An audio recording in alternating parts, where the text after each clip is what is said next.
Bonjour mesdames et bienvenue aux méditations quotidiennes au féminin.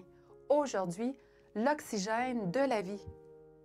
Proverbe 10 au verset 12 nous raconte « La haine excite des querelles, mais l'amour couvre toutes les fautes. » Un adage populaire dit que l'amour commence par la haine, ce qui dégrade le sentiment le plus noble que puisse éprouver l'être humain, n'est-ce pas? La Bible affirme que Dieu est l'auteur de l'amour et il n'est pas rapporté nulle part qu'il a commencé par nous haïr.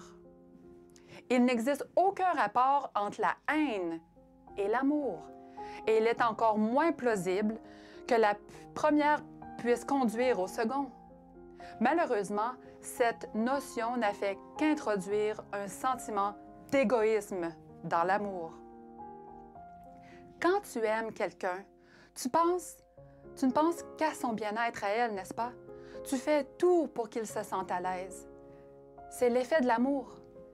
Il ne se mêle aucune trace de haine dans ce sentiment.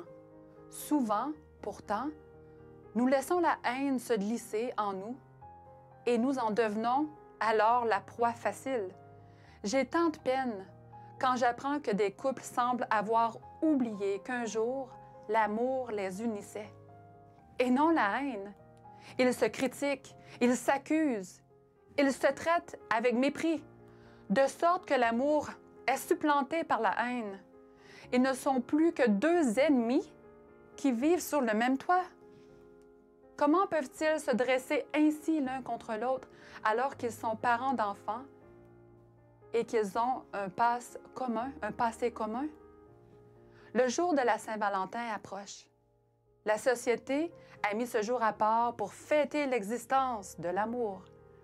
Est-ce un jour auquel tu penses avec plaisir ou te fais-tu des reproches parce que tu n'as aucune raison de te réjouir?